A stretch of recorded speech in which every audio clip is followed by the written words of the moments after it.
Alright, I'll make this portion as brief as possible. I just want to express a few of my thoughts here. And this horse I'm going to show you was inspected by a vet, and nothing was cut, nothing was opened up. And I'll say it again, farriers are not licensed to do surgery. Yet I get a call from this vet saying that, oh, they think they got an abscess, could be thrush or something else. And I returned the phone call. I got a message, and I in turn left the vet a message explaining where I thought it was going to be on this horse's foot, because this is about the 4th time it's happened. And I left instructions, to call me back. Well, I never got a phone call back. So I go up, and you'll see what I do and where I open it up, and it's in the same spot. And this is where I'm at a point in my career where I'm fed up with this crap, because someone strolls in with DVM on their forehead and trip charge, and then you got evaluation, and then not do a thing. Call the farrier to come in and do this. I explain a lot of this stuff to people all the time, but I don't get the same kind of respect. Just because I don't have DVM on my forehead. Hold on.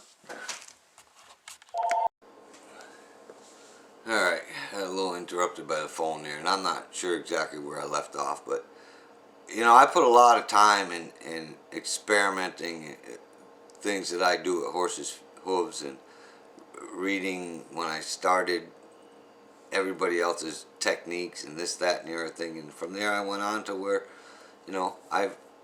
I'm not saying I know it all. I mean, geez, there's a lot to know about it, but I know what works and I know what doesn't work. And a thing that really is pissing me off is that this is the same vet that's come in on several occasions, and when a horse has a problem, like I said in my other video about stimulating the toe, well, he cut the horse too short. But yeah, I still get referrals. You know what you know, and you know what you don't know. Or you don't know what you don't know. That's the problem here. And this is where I'm really getting pissed off about it, because nobody listens to my advice, because I'm a peon farrier. And that's not the fact at all. I don't really care. I love what I do, and I study hard at what I do. So, from now on, I'm going to strike people where it hurts in their wallet.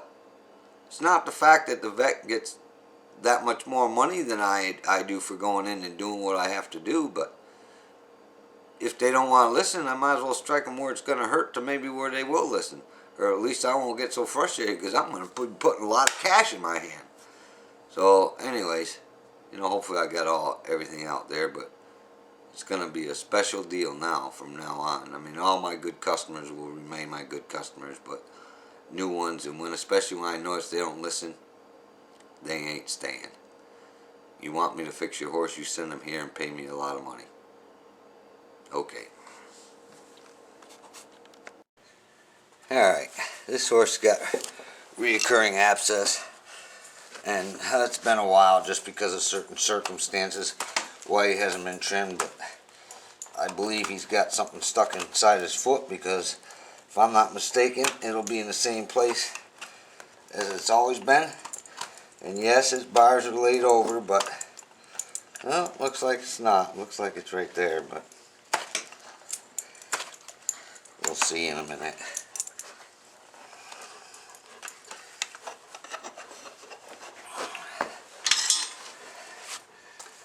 But that's why I say you never fix stuff like this when you go too long in a trim, because he's still too tall. Oh, there we go.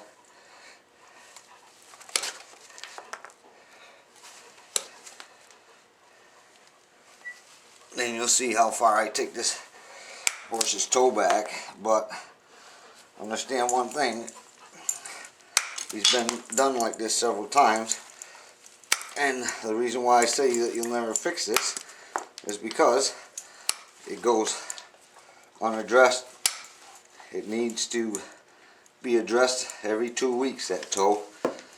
Otherwise, you're not stimulating the proper part of the sole, which is back here at the end of the bowl. So I can do this with him and he won't be sore. Just because of the fact that I've already brought him back there several times. So he's accustomed to stimulating that.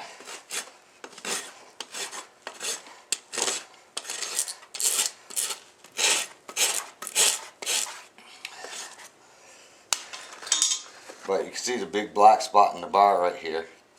And I'm not sure, it almost looks like I may have an abscess here, but we'll see in a minute.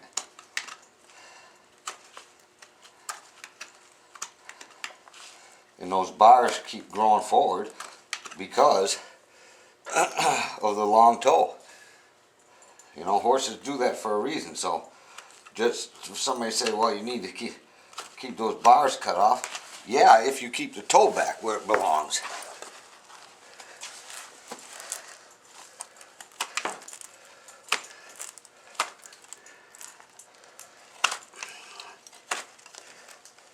And you'll say that that bar is abscessing because the bars are too long. And a lot of times that's the case, but it's not the case with him.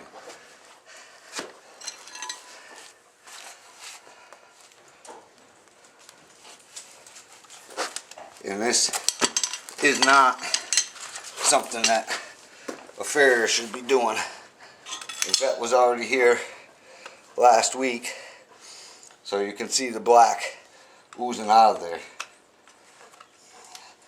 I've never found any foreign matter in there, so I'm thinking that he has something lodged inside the hoof that his body hasn't worked out, because like I said, it's a reoccurring abscess and it happens in the same place all the time. So this really comes down, and I've opened this up pretty good, but you have to understand one thing: a farrier is not licensed to do surgery. And once you get to a certain point here, now you're starting to do surgery. Because I'm actually below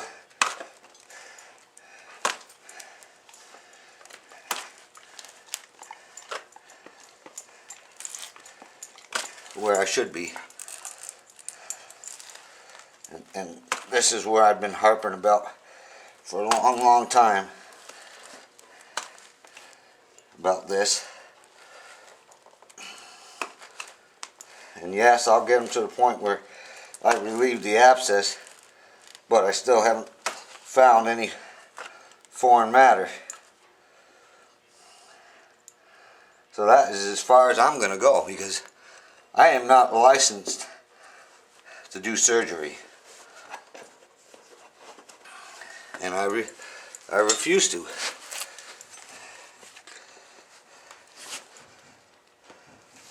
You know? So yes, he'll find relief now because I opened up the abscess, but